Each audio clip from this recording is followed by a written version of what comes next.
Hey team, so the question has been asked. Who is the younger lady? And is she Nefertiti? Let's jump in and find out today on Studio 214. Are you ready? Grab a brush. Give me a hell! Give me a yeah! Let's paint right now! First, a little background.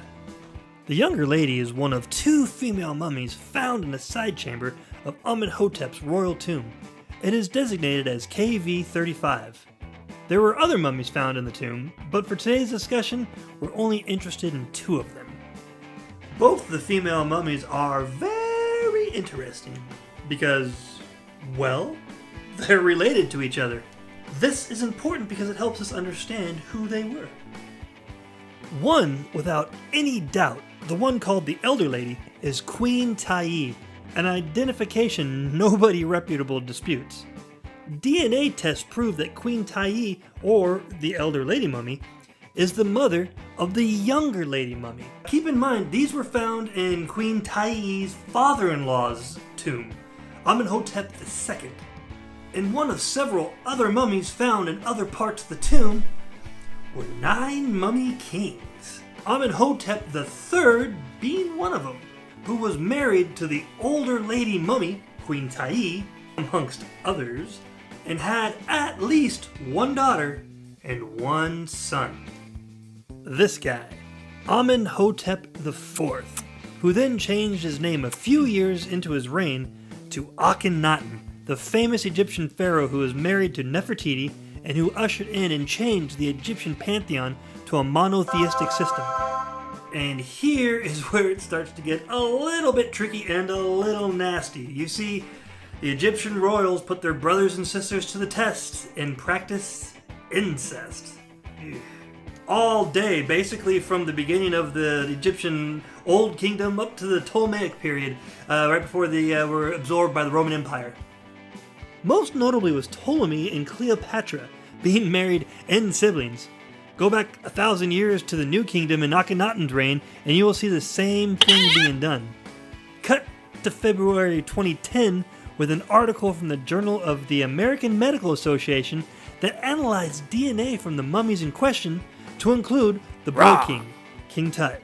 What they found is good old Akhenaton buggered one of his sisters and they had a son named King Tut, or King Tut. Now who was that sister? Was it the younger lady?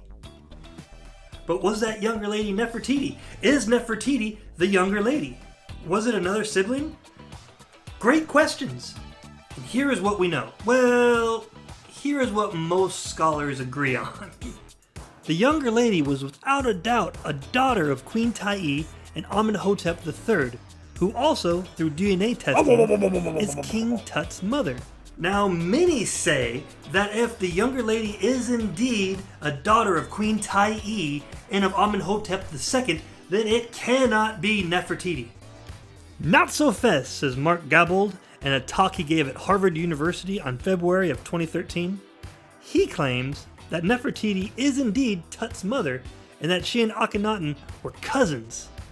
He went on to say that when successive generations of first cousins have children, in this case 3 generations of first cousins having children, that those cousins' DNA will look like the DNA between a brother and sister. He went further and said, and I quote, "I believe that Tutankhamun is a son of Akhenaton and Nefertiti, but that Nefertiti and Akhenaton were cousins." Case closed, right? Not so fast, says this guy. Zahi Hawass, head of Egypt's Supreme Council of Antiquities, famed Egyptian historian and epic a-hole. This guy has an ego the size of the Great Pyramids and gives off that arrogant jerk-off vibe we all associate with haughty intellectuals, so often found in academia. But as the saying goes, Sure is an asshole. None of that stops the bastard from being absolutely right.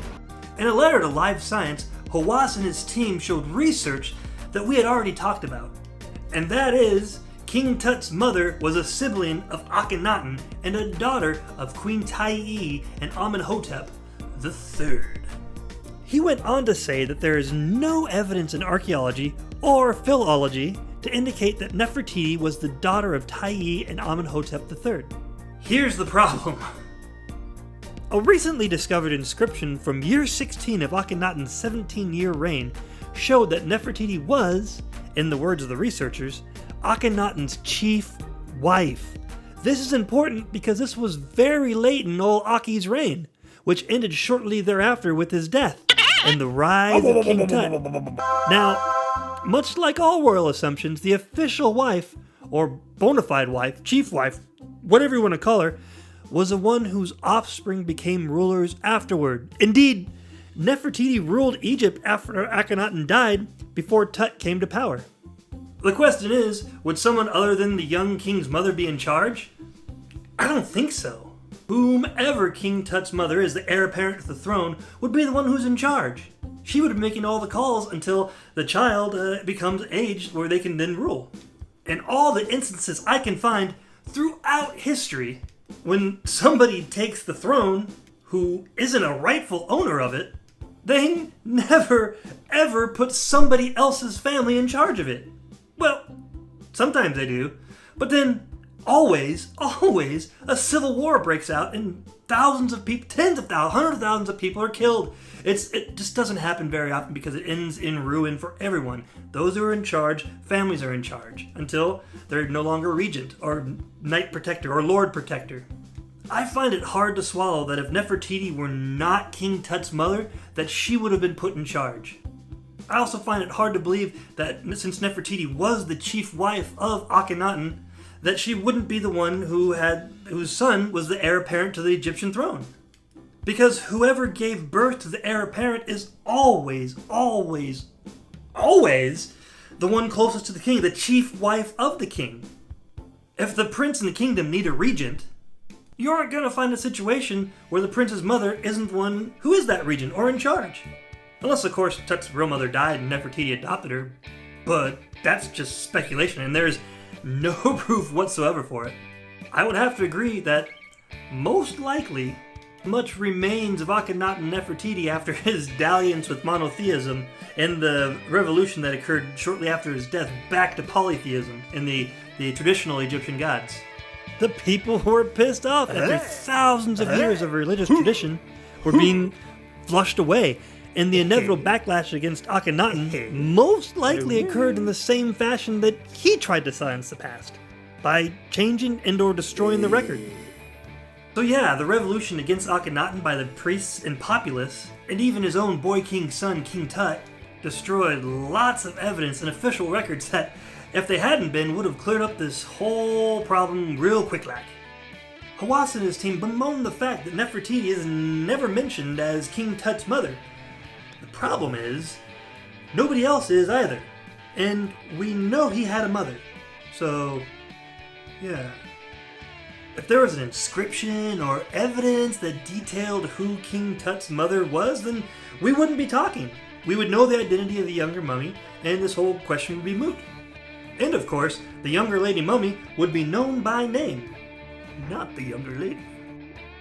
The bottom line is, not having evidence of something is not evidence of something. Especially in revisionist Egypt during old Aki's life, and then definitely after his death when the populace completely destroyed any record of his legacy.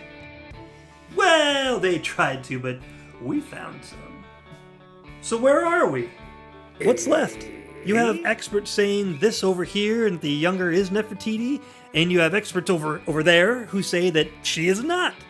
Both have compelling evidence and both could be wrong. But only one can be right. So which one is it?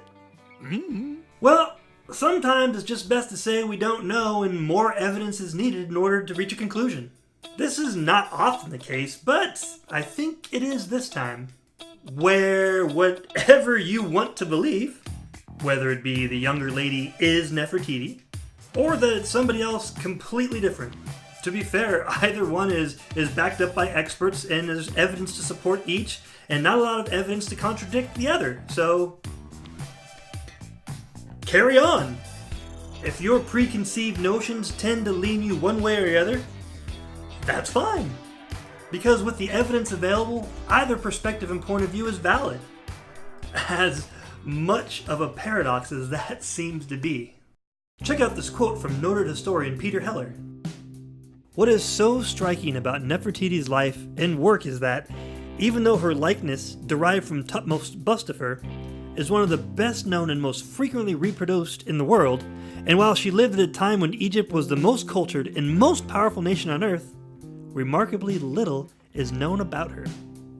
Just keep an open mind and be available to reconsider new evidence that comes up that leads to new conclusions. In the meantime, thanks for watching. Please check out my other videos on this channel, on similar topics and on other ones. And if you like this and would like to see more, leave a comment, leave a thumbs up, and subscribe. Why not? It'd be fun. You're all welcome. In the meantime, I'm going to the house. For Studio 214, I'm Greg. Thanks for watching.